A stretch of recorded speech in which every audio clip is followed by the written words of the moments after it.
So well done for getting us this far. Okay, so there's 3 moves in your warm-up today. First one is what's called a down-up. Now I appreciate that this is going to depend on your ability to move. So Chris is going to start off with a softer version, an easier version where you're just going to step back, and then you're going to come down the floor, chest all the way down the floor, then you're going to step back in on one leg, bring it back up to standing. It's that simple. It's a down-up. It's like a burpee without a jump.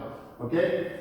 So if Chris wants to repeat that once again, down, back out, chest to the floor, standing, all the way back up again, one leg at a time. Now if you want to pick it up a little bit, then what you're going to do is you're going to jump those legs out to the back and hit the floor all at the same time.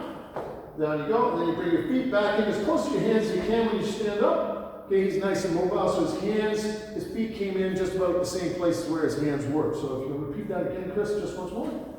Down. Then all the way back up, standing full straight up, big chest, eyes looking forward all the time.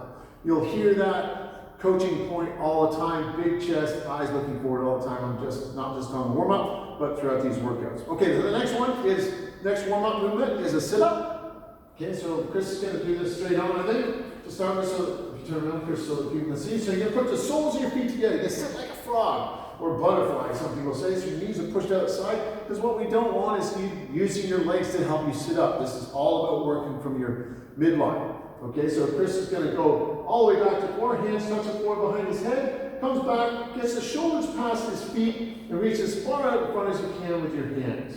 Okay, so if Chris turns around to the side off to the next one, so you see what that looks like? Okay, so you keep those feet pulled into your groin as much as possible, hands touch the floor behind your head. If you notice, shoulders are going past the knees, and he's reaching those hands nicely forward. Okay, so that's the sit-up. And then the last one we're going to do today is what's called a Cossack squat. Okay, now this might be limiting to some people, but it's about do the best you can. So your feet are going to start out in a nice straddle position, so they're going to be well outside the width of your shoulders. And you're going to lean off to one side, you're going to try and squat down to one side over one leg. Okay, and try to keep the other foot, toes pointing to the ceiling, and this ankle here is staying nice and flat on the floor. Then you're going to stand up, and then you go over to the other side. Same thing. The arms are at the front. He's got his chest nice and big. Eyes are looking forward. Just keep that knee driving and falling over the toes.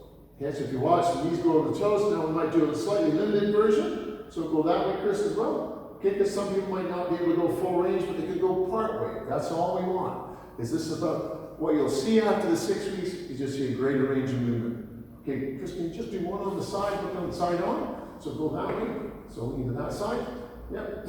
Okay, so if you notice, that knee is coming over the toes. Okay, that's working a whole bunch of ankle mobility, hip mobility, working our hamstrings, a whole bunch of stuff, your groin, everything else. Okay, good, thank you.